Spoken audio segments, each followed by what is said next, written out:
Hi, ഇന്നലെ ഞാനൊരു video ചെയ്തിട്ടുണ്ടായിരുന്നു രാത്രി. എന്റെ പപ്പി കുഞ്ഞുങ്ങൾ ഡെത്താവാൻ ഇടയായ സാഹചര്യത്തിലുള്ള വീഡിയോ. നിങ്ങൾ എല്ലാവരും വീഡിയോ കണ്ടതാണ്. ലോകം മുഴുവൻ ആ വീഡിയോ ഏറ്റെടുത്തു. വളരെ നന്ദിയുണ്ട്.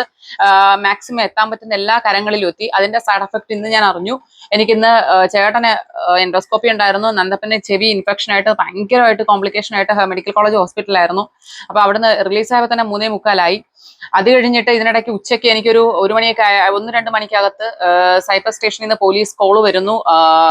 എനിക്ക് അഗേൻസ്റ്റ് ഞാൻ ഇന്നലെ വീഡിയോ ചെയ്ത ആ ആള് എനിക്ക് അഗേൻസ്റ്റ് പരാതി കൊടുത്തിട്ടുണ്ടെന്ന് പറഞ്ഞിട്ടൊരു കോള് വരുന്നു.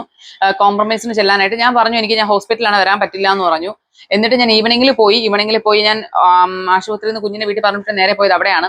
അപ്പൊ അവരവരുടെ ശരി തന്നെയാണ്, അവരവരുടെ ഭാഗം നോക്കുന്നു. കാരണം അവർക്കൊരു പരാതി ഇട്ടത് അന്വേഷിക്കുക, അതിന്റെ ഉത്തരവാദിത്വം അവരുടെ കയ്യിലാണ്.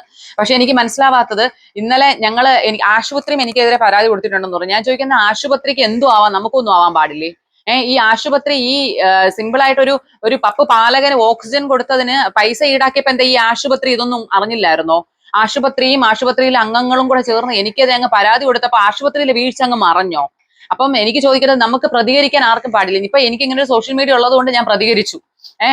നിങ്ങൾ എല്ലാവരും അറിഞ്ഞു. അപ്പൊ ഒരു പാവമാണ്, ഇങ്ങനെ തന്നെ മിണ്ടാണ്ട് അങ്ങ് വീട്ടിൽ പോകാനേ നിർവാഹമുള്ളൂ. ഈ വീഡിയോയിലെ കമന്റ് തന്നെ നോക്കി അറിയാം ഓരോരുത്തർക്കും അവിടെ നിന്നുണ്ടായ അനുഭവം. അപ്പൊ ഇത് ആദ്യത്തെ പരിപാടിയല്ല ഈ ആശുപത്രി ഇങ്ങനെ കൊന്നുകൊണ്ടിരിക്കുന്നതും ഓരോരുത്തരിൽ നിന്ന് പൈസ ഈടാക്കുന്നതും. ഇതിനകത്തുള്ള ഫുൾ കമന്റും കയറി നോക്കിയാൽ മനസ്സിലാവും ആൾക്കാർക്ക് അവിടെ നിന്നുണ്ടായ ദുരനുഭവം. ഇതൊരാൾ മറ്റേ പ്രതികരിച്ചപ്പോൾ അവർക്കെതിരെ കുറെ അങ്ങ് കേസും വഴക്കുമായിട്ട് അങ്ങ് പോയാൽ പിന്നെ നമ്മൾ അങ്ങ് പേടിപ്പിച്ചങ്ങ് ഇരുത്താൽ അങ്ങനെയൊന്നും പേടിക്കാനൊന്നും പോണില്ല. വീഡിയോ ഡിലീറ്റ് ചെയ്യാൻ വേണ്ടി നിങ്ങൾ പറയുക, നിങ്ങളാണ് പറയേണ്ടത്. പിന്നെ ഈ വ്യക്തിഹത്യ ചെയ്തിരിക്കുന്നു എന്ന് പറയുന്ന ആളുടെ പേര് മാത്രമേ ഞാൻ പറഞ്ഞിട്ടുള്ളൂ. അത് ഒരാൾക്ക് മാത്രമാണ് ലോകത്തൊരു പേരുള്ളത്. പിന്നെ ഫോട്ടോയോ വീഡിയോ അങ്ങനെ ഒന്നും ഞാൻ പ്രദർശിപ്പിച്ചിട്ടില്ല. പിന്നെ എങ്ങനെയാണ് വ്യക്തിഹത്യക്കെതിരെ എനിക്ക് എഗെയിൻസ്റ്റ്, എന്റെ ചാനൽ എഗെയിൻസ്റ്റ് കംപ്ലൈന്റ് കൊടുക്കാൻ പറ്റുന്നത്?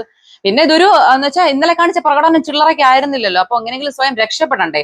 ചില്ലറ പൊടിപ്പായിരുന്നു ഇന്നലെ പൊടിച്ചത്. പുറത്തിറങ്ങി പൊതുസമൂഹത്തെ അറിയിക്കുന്നു പറഞ്ഞപ്പോ നീ എന്ത് വേണോ അയക്കോ, അതിന് എനിക്കെന്താ എന്ന് ചോദിച്ച ആളാണ് ഇന്ന് സൈബർ ക്രൈമിൽ പരാതിയായിട്ട് പോയേക്കണത്. എന്തൊക്കെ പ്രകടനങ്ങളായിരുന്നു ഇന്നലെ. കടന്ന് ഈ പൊടിപ്പത്തിനും പൊടിച്ചപ്പോ വിചാരിച്ചു എല്ലാരും പോകുമ്പോൾ നമ്മൾ പതുക്കെ വീട്ടിൽ പോയിരുന്ന് കരഞ്ഞോണ്ടിരിക്കുമെന്ന് കരുതി. പ്രതികരിക്കും. ജനങ്ങൾ പ്രതികരിച്ചു തുടങ്ങിയാൽ ഇങ്ങനെയാണെന്ന് മനസ്സിലാക്കണം. ജനങ്ങൾ പ്രതികരിക്കും എന്ന് പറഞ്ഞപ്പോൾ ഇത്രയ്ക്ക് ഉണ്ടാവും എന്ന് പ്രതീക്ഷിച്ചില്ല. ഇതിന്റെ ഈ കാണിച്ചതിന്റെ 1% സംയമനം ഇന്നലെ കാണിച്ചിരുന്നെങ്കിൽ ഇന്ന് വീഡിയോ വരില്ലായിരുന്നു, സൈബർ സെല്ലിൽ പോവേണ്ടി വരില്ല. 2 പപ്പ് പാലകന്മാരെ കൊന്നതിന്റെ ചോദ്യം ചെയ്ത മനസ്സിന്റെ ആ ഒരു മാനസികാവസ്ഥ മനസ്സിലാക്കേണ്ടിയിരുന്നതിന് പകരം ആൾക്കാരെ മാക്സിമം പ്രൊവോക്കേറ്റ് ചെയ്ത് ഒഴിഞ്ഞു മാറാൻ ശ്രമിക്കുക പ്രൊവോക്കേറ്റ് ചെയ്തിട്ട് ഒരു മനുഷ്യനെ ഏറ്റവും കൂടുതൽ ഇറിറ്റേറ്റ് ആക്കുന്ന രീതിയിൽ സംസാരിക്കുകയും ചെയ്തിട്ട് ഭയങ്കര എന്തോ നമ്മൾ വലിയ പുണ്യപ്രവൃത്തി ചെയ്ത മാതിരി ഇരുന്ന് പറഞ്ഞിട്ടുണ്ടായിരുന്നില്ലായിരുന്നു ഇന്ന് ഇങ്ങനെ പോവേണ്ടി വരും എന്നുള്ളത്. ഒന്നുകിൽ വീഡിയോ ഡിലീറ്റ് ചെയ്യണം, അല്ലാന്നുണ്ടെങ്കിൽ ലീഗലി പോകേണ്ടി വരും എന്ന് പറഞ്ഞു. നിങ്ങൾ പറയാ വീഡിയോ ഡിലീറ്റ് ചെയ്യണോ ലീഗലി പോകണോ എന്താണെന്നുള്ളത് നിങ്ങൾ പറയുക. ഇവരെ പോലുള്ളവരെയൊക്കെ വളർത്തേണ്ട ആവശ്യം നമുക്കുണ്ടോ? പൊതുസമൂഹം പ്രതികരിക്കേണ്ട സമയം അതിക്രമിച്ചിരിക്കുകയാണ്.